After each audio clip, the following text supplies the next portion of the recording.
இன்னைக்கு நம்ம பகுதியில பதுவை புனித அந்தோனியார் பத்தி தான் நம்ம தெரிஞ்சுக்க போறோம்.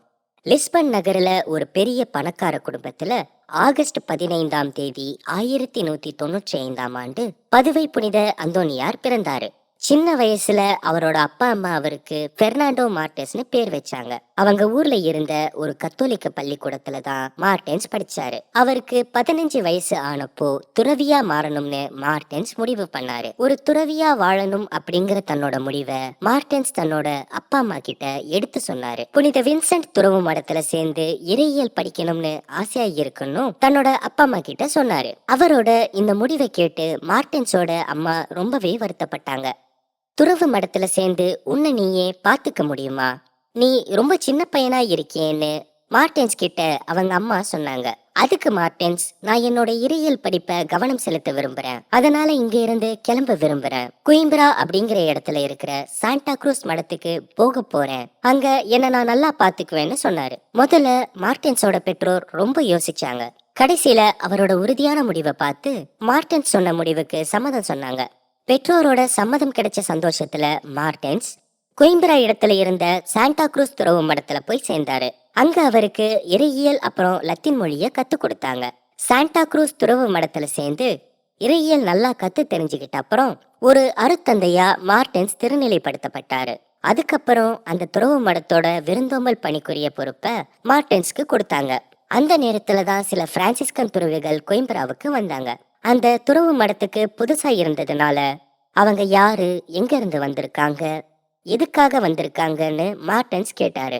கோயம்பராவுக்கு வந்திருந்த பிரான்சிஸ்கன் துறவிகள் தங்களை அறிமுகப்படுத்தி அவங்க ஊர் ஊரா போய் நற்செய்தி பணி செய்யறவங்கன்னு அப்படியே இங்கேயும் வந்தாங்கன்னு சொன்னாங்க. அது மட்டும் இல்லாம மொரோக்கோல தங்களோட சகோதர குருக்கள் 2 பேரு நற்செய்தி அறிவிப்பு பணி செஞ்சப்ப கொல்லப்பட்டிருக்காங்க, உங்களால முடிஞ்சா உதவி பண்ணி அவங்களோட இறந்து போன உடல்களை இங்க கொண்டு வர வைங்கன்னு கேட்டாங்க. இத கேட்டதும் ரொம்ப வருத்தப்பட்ட மார்டென்ஸ் தன்னோட உயர் அலுவலரா இருந்த அருத்தந்தை கிட்ட இந்த விஷயத்த கொண்டு போனாரு. அந்த அருத்தந்தை போர்ச்சுகல் நாட்டின் மன்னனோட உதவிய கேட்டாரு. ஒரு வழியா போர்ச்சுகல் மன்னனோட உதவி கிடைச்சது. அந்த மன்னன் போட்ட கட்டளையினால இறந்து போன அந்த 2 மறைசாட்சிகளோட உடல்கள் கொண்டு வரப்பட்டுச்சு. இந்த நிகழ்வு தான் மார்டென்ஸ் பிரான்சிஸ்கன் சபையில சேர்றதுக்கு ஓர் உந்துதலா இருந்தது. அவரும் ஊர் ஊரா போய் நற்செய்தி அறிவிக்க விரும்பினாரு. இத பத்தி அவரோட உயர் அதிகாரியா இருந்த அருத்தந்தையர்கிட்ட பேசி பிரான்சிஸ்கன் சபையில சேர்றதுக்கு தேவையான உத்தரவையும் வாங்கினாரு. இந்த நேரத்துல தான் மார்டென்ஸ் அப்படிங்கிற தன்னோட பேரை அந்தோனி அப்படின்னு மாத்திக்கிட்டாரு. அதுக்கப்புறம் மொரோக்கோ நாட்டுக்கு பயணம் செஞ்சு அங்க இருந்த மக்களுக்கு நற்செய்தி அறிவிப்பு பணி செஞ்சாரு. கொஞ்சம் கூட ஓய்வெடுக்காம பணி செஞ்சதுனால அவரோட உடல் நலம் ரொம்பவே மோசமாச்சு. இதனால படுத்த படுக்கையா இருந்தாரு. மேற்கொண்டு அவரால நற்செய்தி அறிவிப்பு பணி செய்ய முடியல. இத பார்த்த அவரோட சக குருக்கள் மருத்துவ உதவிகள் பண்றதுக்காக புனித அந்தோனியார திரும்பவும் போர்ச்சுகல் நாட்டுக்கு அழைச்சிட்டு போக விரும்பினாங்க. ஆனா கடவுளோட திட்டம் வேற மாதிரி இருந்தது. புனித அந்தோனியார கூட்டிட்டு போர்ச்சுகல் நோக்கி போன கப்பல் கடல் புயல்ல சிக்கிச்சு. அதனால போர்ச்சுகல் போக வேண்டிய கப்பல் சிசிலி நகருக்கு போய் சேர்ந்துச்சு. சிசிலி நகர்ல இருந்த ஒரு துறவு மடத்துல அந்தோனியார் ஓய்வெடுத்தாரு. அப்போ ஒரு நாள் அந்த துறவு மடத்துல இருந்த சிலர் அருத்தந்தையா திருநிலைப்படுத்தப்பட இருந்தாங்க. அப்போ அந்த சிறப்பு திருப்பலியில யாரு மறையுறை கொடுக்கறதுன்னு ஒரு சின்ன குழப்பம் வந்துச்சு. யாருமே மறையுறை தயார் செய்யாததுனால அங்க இருந்த தலைமை அருத்தந்தை அந்தோனியார் கிட்ட மறையுறை வழங்கும்படி சொன்னாரு. முதல்ல தயங்குனாலும் அப்புறம் அதை ஏத்துக்கிட்டு அன்னைக்கு அவர் கொடுத்த மறையுறை எல்லாருக்குமே ரொம்ப பிடிச்சிருந்தது. எல்லாருமே அந்தோனியார் மறையுறையை கேட்டு ரொம்பவே ஆச்சரியப்பட்டாங்க.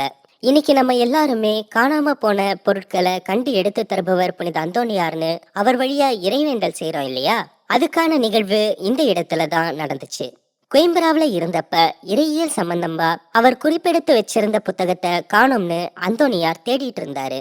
அப்ப அங்க வந்த அருத்தந்தை ஒருத்தர் இந்த விஷயத்த கேள்விப்பட்டு கடவுள்கிட்ட இறைவேண்டல் செய்யுங்க, அந்த புத்தகம் கண்டிப்பா கிடைக்கும்னு சொன்னாரு. அந்தோனியார் இறைவேண்டல் செய்ய தொடங்கினாரு. அந்த சமயத்துல அந்த புத்தகத்தை எடுத்து வச்சிருந்த இன்னொரு துறவி அதை வாசிக்க தொடங்கினாரு. அப்போ அவருக்கு ஏதோ ஒரு வித பய உணர்வும் குற்ற உணர்ச்சியும் வந்துச்சு. உடனே அந்த புத்தகத்தை அந்தோனியார் கிட்ட கொடுக்க முடிவு பண்ணி எடுத்த இடத்திலேயே புத்தகத்தை வச்சிட்டாரு. அதுக்கப்புறம் தான் அவருக்கு நிம்மதி கிடைச்சது. புத்தகம் கிடைச்ச சந்தோஷத்துல அந்தோனியார் கடவுளுக்கு நன்றி சொன்னாரு.